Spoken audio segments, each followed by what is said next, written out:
ഈശോയിൽ ഏറ്റവും സ്നേഹമുള്ളവരെ, ജനുവരി 7 കൃപയുടെ കന്യകയായ പരിശുദ്ധ അമ്മയെക്കുറിച്ച് നമ്മൾ കാണുകയും പ്രാർത്ഥിക്കുകയും ചെയ്യുകയാണ്.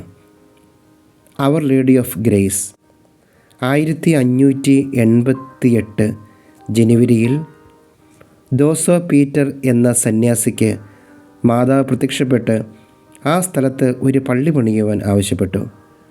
ട്രെൻറ്റിനോയിലെ ഏറ്റവും പ്രധാനപ്പെട്ട മാതാവിൻ്റെ തീർത്ഥാടന കേന്ദ്രം നൂറ്റാണ്ടുകളായി നിലനിൽക്കുന്നു. കോസ്റ്റയിലെ കൃപ നിറഞ്ഞ അമ്മയെ 1955 പോപ്പ് പായസ് 12 ഇറ്റലിയിലെ പർവ്വതാരോഹരുടെ മധ്യസ്ഥയായി പ്രഖ്യാപിച്ചു. നമുക്ക് പ്രാർത്ഥിക്കാം. നമ്മുടെ ജീവിതത്തിൽ പരിശുദ്ധ അമ്മയുടെ വലിയ ദൈവീക കൃപ നിറയുവാൻ, ജോലി സംബന്ധമായ തടസ്സങ്ങൾ മാറാൻ, കുടുംബ സമാധാനം നിറയുവാൻ, നമ്മുടെ കുഞ്ഞുങ്ങളുടെ ഭാവി വലിയ അനുഗ്രഹമുള്ളതായി തീരുവാൻ നമുക്ക് കൃപയുടെ മാതാവായ പരിശുദ്ധ അമ്മയോട് പ്രാർത്ഥിക്കാം.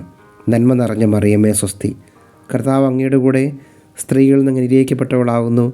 അങ്ങയുടെ ഉദരത്തിൽ ഫലമായി ഈശോ അനുഗ്രഹിക്കപ്പെട്ടവനാകുന്നു. പരിശുദ്ധ മറിയമേ തമ്പുരാൻ്റെ അമ്മേ, പാപികളായി ഞങ്ങൾക്ക് വേണ്ടി എപ്പോഴും ഞങ്ങളുടെ മരണസമയത്തും തമ്പുരാനോട് അപേക്ഷിച്ചു കൊള്ളണമേ. പിതാവിനും പുത്രനും പരിശുദ്ധാത്മാവിനും സ്തുതി, ആദ്യം മുതൽ എന്നേക്കും ആമേൻ. കൃപയുടെ മാതാവേ, ഞങ്ങളെയും ഞങ്ങളുടെ കുടുംബത്തെയും എന്നും അനുഗ്രഹിക്കണമേ എന്ന് ഞങ്ങൾ പ്രാർത്ഥിക്കുകയാണ്. നമ്മുടെ കർത്താവായ ഈശോ മിശിഹായുടെ കൃപയും പിതാവായ ദൈവത്തിൽ സ്നേഹവും പരിശുദ്ധാത്മാവിൻ്റെ സഹവാസവും നാം എല്ലാവരോടും കൂടെ ഉണ്ടായിരിക്കട്ടെ, ഇപ്പോഴും എപ്പോഴും എന്നേക്കും ആമേൻ.